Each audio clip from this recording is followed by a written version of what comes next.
ভিতর থেকে দড়ি নিয়ে আসো, ওকে এই গাছের সাথে বেঁধে রাখবো, তারপরে সারা গ্রামের লোক খবর দিব, ও কাবিনের টাকা দিয়ে তারপরে এখান থেকে ছুটে যাবে। আপনারা আজকে আমার সাথে যা করলেন না, কাজটা মোটেও ঠিক করলেন না। এটার খেসারত দিব শুধু একমাত্র আপনার মাইয়া, কথাটা মনে রাখেন আপনারা। ডিভোর্সের ব্যবস্থা আমার সেইভাবে করতেই হইব।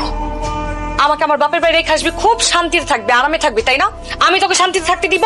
আমি তোমার সাথে সংসার করব না, আমার তোমার সাথে সংসার করার কোনো ইচ্ছা নাই। কাবিনের টাকা দিতে হইব তো, দরকার হলে বাড়ি বিক্রি করে তারপরে কাবিনের টাকা দিব, তারপর আমি তোমার ডিভোর্স দিব। তুমি এখনই আমার বাড়ি থেকে যাও। আর কি বললা, তুমি থানা পুলিশ করছো? আমিও থানায় গিয়া বলতে পারি যে আমি তোমার ডিভোর্স দিয়ে দিব এবং কাবিনের সব টাকা দিয়ে দিব।